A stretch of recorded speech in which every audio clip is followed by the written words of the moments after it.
every possession by a demon occurs during 3 stages. The first is called the presence. This is when a demon or entity begins to make its presence known to the host. The second stage is called the affliction. This is when a demon begins to possess and inhabit the body of its host, taking over all of its mental, physical, and spiritual abilities. The infected begins to feel dirty, like a pungent force taking over.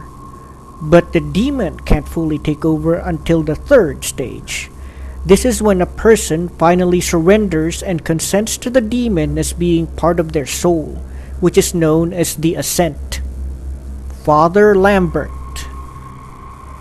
The mad shall surely see what they want to see. The eyes are useless when the mind is blind.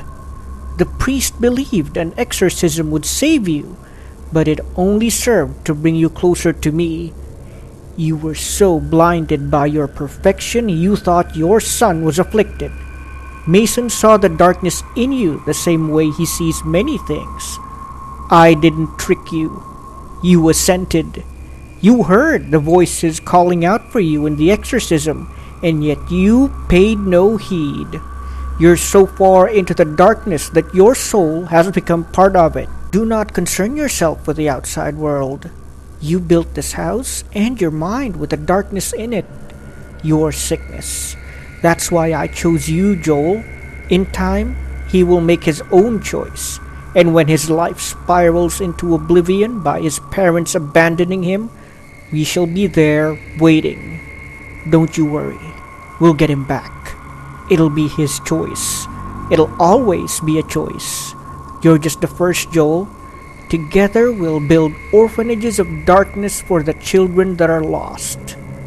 Paraphrase from the words of the demon Abaddon. Remember, the devil can make the sane insane, and the insane sane. Father Lambert.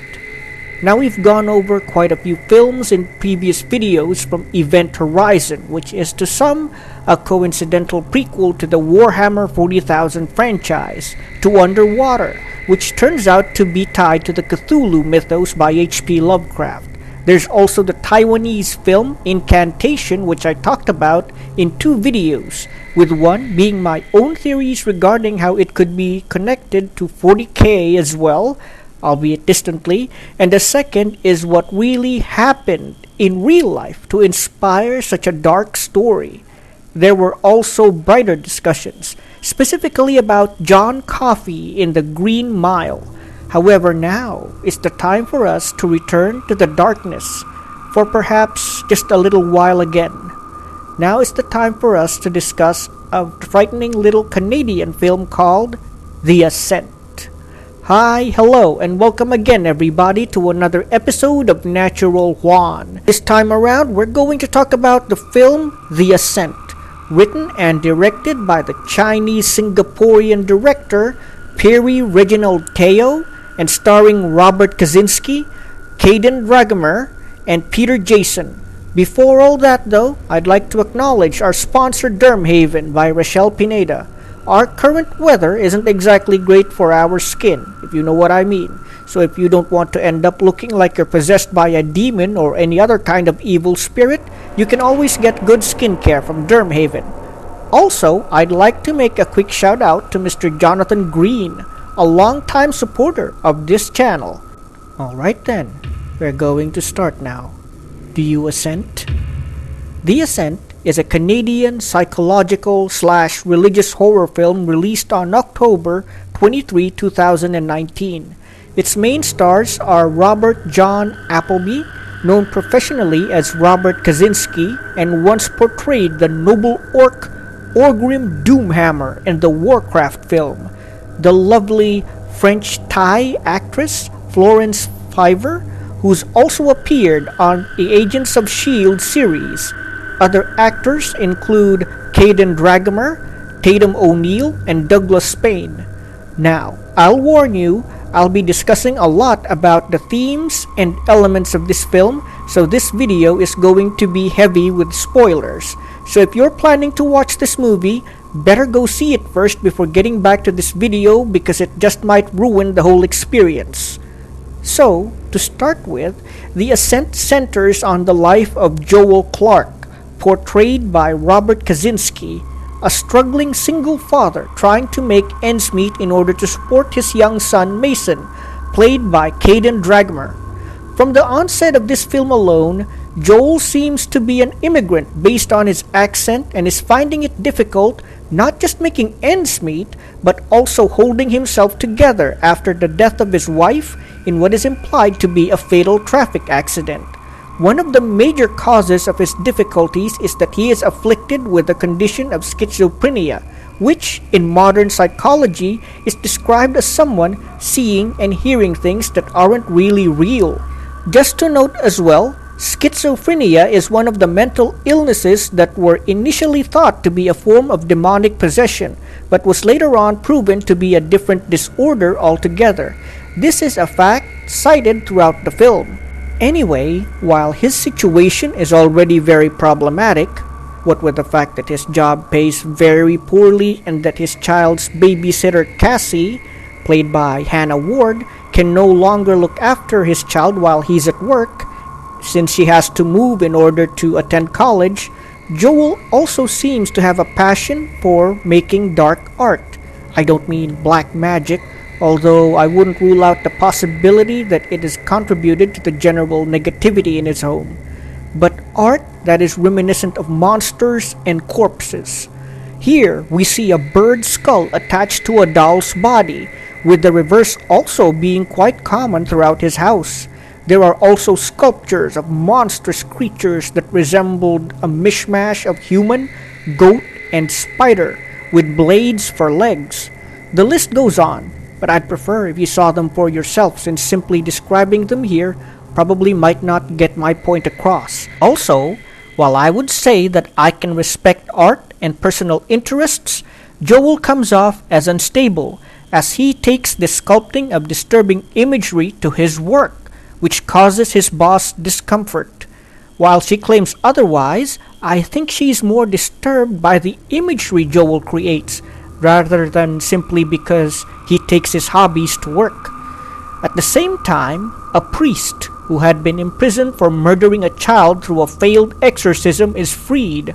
This is Father Lambert, performed by Peter Jason, and is assisted by Brother Michael, done by Douglas Spain. However, instead of going into hiding or lying low, it seems that the old priest is determined to pursue and possibly defeat the demon that recently possessed the boy he failed to exorcise. It is shown, at least as the film implies, that he is very determined to seek out this demon and destroy its influence for good. It is however left to the viewer during this early part of the film whether Father Lambert is a madman with a murderous nature, which he has twisted into a religious delusion of sorts, or if there's a truth to what he is doing, and that something very wrong is happening in the world, and he is indeed trying to put a stop to it. Now it could go either way, since this does involve psychological horror, but the answer leans heavily towards the latter, and that the demon he refers to as Abaddon is the same one that is now tormenting Joel and Mason. Speaking of them, Joel completely loses it when he learns that Cassie can no longer babysit for him. He throws a fit, and even Mason, despite his age, seems to reflect his bad behavior. After Cassie is gone, Joel is heavily assaulted by hallucinations and delusions of monstrous creatures that look like their flesh was melted and is amalgamated into horrific forms that include the features of goats, spiders, and birds, producing imagery that is as nauseating as they are terrifying. Mason too begins acting strangely, as if playing with an unseen friend even though he seems too old to still have imaginary friends. Not helping things is when Dr. Maya, portrayed by Florence Fiver, Joel's therapist, informs him that he will need a new babysitter or else he may lose custody of his child.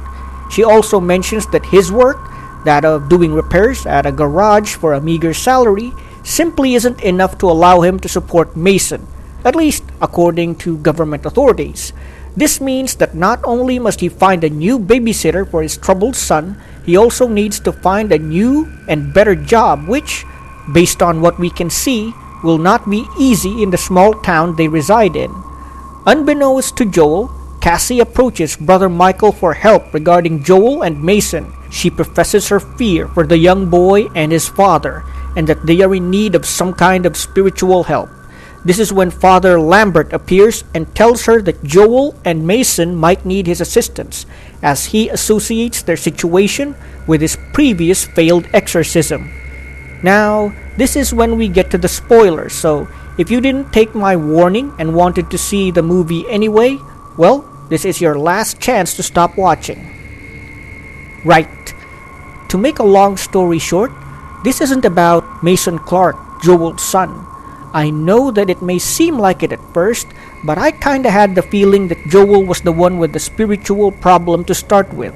It took a similar approach to the Insidious films, with the father being the one with the issue, but it took a different path altogether. One of the major twists, which was somewhat foreshadowed, was that Dr. Maya was the demon Abaddon all along, and that all their sessions together with Joel had been nothing more than hallucinations, and that she, or he if you go by biblical sources, although demons also get gender flipped, as with Valak, who was originally male but made into a demonic nun in the Conjuring franchise, had manipulated Joel into his current situation. She had made it seem to Joel, at least, that she was trying to possess Mason, but was in fact trying to get the former to accept a demonic bargain, the so-called Assent. Abaddon subtly forced Joel into accepting it as a part of his soul by making him overlook his own failings through pride and conceit. Since he was unwilling to accept the help of Father Lambert or others who might have been able to help him and only accepted help from Abaddon in the form of Dr. Maya, he was unable to save himself from demonic influence and subjugation. While he tries to reason that at least his son is safe from the demon, and thus doesn't care what happens to himself, Abaddon only laughs at Joel's protests. In the form of Dr. Maya, Abaddon tells him that while he may think he has protected his son, and that the latter is safe from demonic influence, Joel's loss will still hit the boy pretty hard. The demon implies that without a good parental figure to guide Mason, he too could get lost in life and become just another victim of demonic possession, and further cause harm to society by influencing other children. Abaddon then goes on to gloat to a helpless Joel that this was the plan all along, and that she intends to build orphanages that will instill in those within a demonic taint. And that is where the film ends and where my critique and musing of it begins. First off, I'd like to point out that some of the acting in the film is utterly atrocious. From the way Douglas Spain pauses too much, to Caden Dragomer acting too young for his age, and then to Peter Jason's sometimes excessive behavior. That said, it can be somewhat mitigated since we can assume that Brother Michael could also be an immigrant who's struggling with English, and Mason Clark having disorders of his own. Also, since Dr. Hawkins, the doctor that accompanies Father Lambert, seems to have had an active hand in raising the orphaned Mason after his father's untimely death at the hands of the demon and the seeming hallucination at the end, we can assume that the boy did have some psychological issues of his own, and was foreshadowed earlier when Joel asked if schizophrenia is a genetic disorder by nature. As for Father Lambert, one can assume his extremism was probably brought on by his desire to finally defeat Abaddon and prevent it from bringing more harm to the world. Second, I actually love Florence Fiver in this film, not just because of her physical beauty, which is already apparent, but of how she manages to capture the essence of a demon. She is not portrayed as some evil and scary witch, or a cruel and tyrannical religious figure, but is instead shown as a seemingly caring and proper therapist who appears to want to help Joel and his son. This contrasts greatly with Father Lambert, who appears gruff, forceful, and even a little insane. Also, the effects were pretty good and scary. They worked well with all of Joel's quote-unquote sculptures, and I liked how they were presented in a way that they could be both real and not. That they could be the result of Joel's schizophrenia makes the story even more interesting, as they could be either just the poor man's hallucinations or actual demonic entities. Lastly, for my own take on the movie, I very much appreciate how mental health is acknowledged throughout the film. This is especially true in the Philippines where I live, where most people are unaware of, or choose not to be aware of, mental health problems. In my neck of the woods, some people would say, people just prefer to assume things about other people without verified evidence. This is why it's not surprising that a lot of the people in power are a bunch of lunatics, but that'll be a discussion for another day. Another thing would be the big twist that Dr. Maya was Abaddon all along. I mean, it was foreshadowed when Mason asked Joel who he'd been talking to, but the way Miss Fiver seems to lull audiences into a false sense of safety and comfort is amazing. It only becomes plausible that something is wrong when she visits Joel directly at his home, as this can come off as a little intrusive. Worth noting too is how she's trying to push Joel to stand against religion, when most therapists in real life tend to keep a hands-off approach with their patients' personal beliefs, including medications, which she seems to keep pushing at Joel, which we see in the film. She tries and, sadly, succeeds in getting Joel to distrust Father Lambert's assistance and accept her instead as a kind of savior. To let you guys know, if it isn't obvious on international news yet, the Philippines is infested with cults, cult leaders, and would-be cultists and cult leaders. I, for one, am really sick of them and their pompous claims of being some sort of savior to the Filipino people and turn out to be one kind of deviant or another. Men and women with little to no morality all parading about as if they're saints to be venerated and followed, and leading the gullible to innumerable sins and, worse yet, to hate the weak and the different.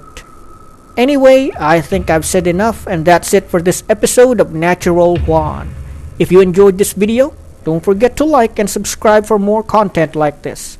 Also, if you'd like to support my channel and what I do here, you'll find my PayPal, Patreon, and Gcash information in the description below. Natural Juan, out.